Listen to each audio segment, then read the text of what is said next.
There's no shortage of powerful women in Capcom's history, but today we celebrate a leading lady who's helped keep the world safe from zombie infection for over 15 years. In honor of Valentine's Day, let's take a trip through Resident Evil history and see what made Jill Valentine the woman she is today. Resident Evil. It all begins in the summer of 1998. Jill Valentine, a former Delta Force explosives expert, joins the Raccoon City STARS team to investigate a series of nasty deaths in the Arklay Mountains. As we all know by now, this seemingly simple rescue mission turned into a night she and the rest of her STARS team would never forget.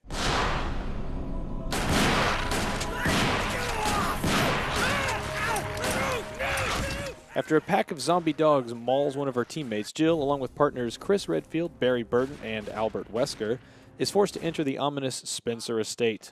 What a mansion!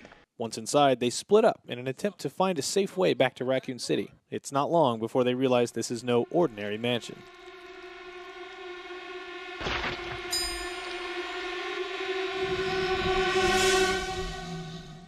With zombies inside and death dogs outside, Jill's only option is to survive with what little equipment she has and try to radio STARS pilot Brad for a helicopter pickup. To aid her in this quest, Barry provides her and Resident Evil fans with one of the best quotes of all time. Jill, here's a lockpick. It might be handy if you, the master of unlocking, take it with you. After solving dozens of deadly puzzles and battling all kinds of mutated monsters, including Yawn, one of the coolest video game snakes around, Jill eventually discovers the Spencer Mansion is part of a highly illegal Umbrella facility where all manner of horrific experiments are taking place. And worst of all, Albert Wesker, her team leader, is a double agent working for Umbrella. So cruel. Well, you don't have to worry about anything, because you'll be free from this world very soon, Jill. Wesker allows the menacing tyrant BOW to attack Jill and Barry, and both of them barely manage to pull through. After reuniting with Chris, the trio radios for help, escapes before the mansion self-destructs, and heads home to tell the world what Umbrella has done. But with no concrete evidence of Umbrella's actions and some S-rank cover-up tactics by Umbrella itself, Jill and her STARS team are unable to bring the company to justice. Resident Evil 3. This is Chopper Delta, preparing to drop off at area E95070. Over. Mere weeks later, the T-Virus makes its way out of the Arklay Mountains and into Raccoon City. This leads to a full-blown infestation of creatures which tear the town apart and cause no shortage of despair for rookie cop Leon Kennedy and Chris's sister Claire. Wait! Don't shoot! Get down! But while they fight for their lives, Jill is also trapped in Raccoon City and now has to contend with a much bigger problem. He's after STARS members. There's no escape. Not long after hitting those infested streets, Jill bumps into the towering Nemesis, who kills her old partner Brad, then proceeds to mercilessly track her for the rest of the game. This single-minded intent is best represented by his popular catchphrase. Later on, Jill encounters Carlos Oliveira, a member of Umbrella's own Special Forces team sent in to manage the chaos. However, as Carlos realizes the extent of Umbrella's wrongdoing, he ends up helping Jill escape the nightmare and get to St. Michael's Clock Tower, where a helicopter should be able to retrieve both of them. But true to his name, Nemesis stops that plan dead in its tracks. Down here! It's finally over.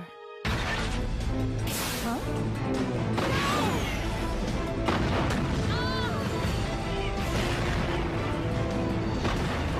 No! Jill survives the encounter, but ends up infected with the deadly T-Virus and seemingly next in line to become a BOW. Carlos does manage to find a vaccine, but before he makes it back to Jill, Nemesis returns in a new form and madder than ever. Carlos evades the beast, revives Jill, and the two continue their journey out of Raccoon City. Just when it looks like things are starting to go their way, a new wrinkle unfolds. The U.S. government has ordered Raccoon City's destruction, and there are already missiles on the way. The city's about to become ground zero. Hurry up! But against all odds, Jill and Carlos get out of Dodge thanks to none other than old Barry Burton. You saved us. I couldn't let you die. Is it you? Are you ready to finish this? It's coming! Yeah.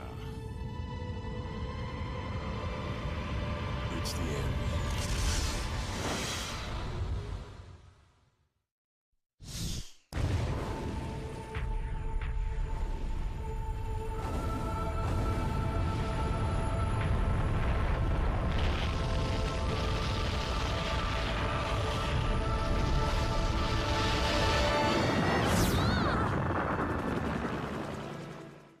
Resident Evil, The Umbrella Chronicles. About 5 years later, Jill, Chris, and a team of anti-BOW soldiers storm Umbrella's final stronghold in the hopes of shutting it down for good. When they arrive, it's not long before they discover the rumors of a newer, even more destructive creature were true. The latest in the Umbrella's product line.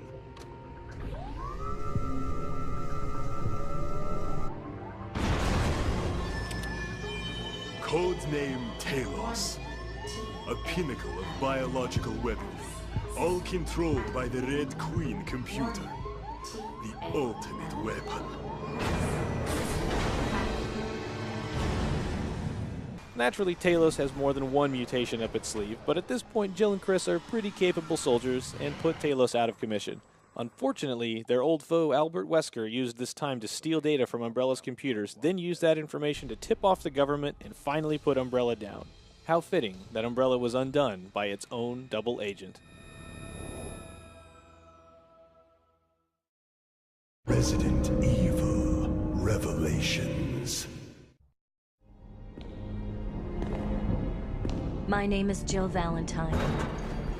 I serve the BSAA as a counter-bioterror operative. These recurring virus outbreaks led to the creation of the BSAA, Bioterrorism Security Assessment Alliance. Its first major action took place during the Terra Grigia panic in 2004, after a group called Il Veltro unleashed creatures on the floating city of Terra Grigia. The city is basically lasered from space, leaving a nasty black eye on the world and revealing, in no uncertain terms, bioterror to the world. 1 year later, both Jill and Chris get caught up in another attack by Il Veltro, this time aboard the Queen Zenobia cruise ship. Now this starts spoiling Resident Evil Revelations, which is about to hit console, so to avoid spoiling the story for those who missed out on the 3DS version, we'll just jump ahead a bit. It's time you learned the truth, Miss Valentine. Resident Evil 5. After years in search of their foe, Jill and Chris find the now superhuman Wesker standing over the body of Umbrella's founder, Oswell Spencer. They engage but are quickly outmatched, and just when it looks like Chris's number is up, Jill hurls herself at Wesker, tumbles over a cliff, and, near as Chris can tell, dies in the process. Jill is proclaimed dead in November 2006. Jill! Years later, Chris discovers that, surprise, both Jill and Wesker survived the fall, but now Jill is under the control of Albert Wesker. The one and only.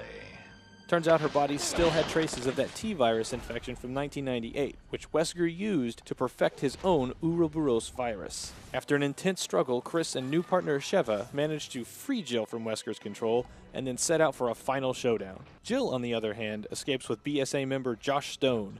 Together, they help Sheva and Chris escape their battle with Wesker, but not before they slam 2 rockets down his throat and end his bloodthirsty quest for power. Suck on this, Wesker. Your time's up, you son of a bitch.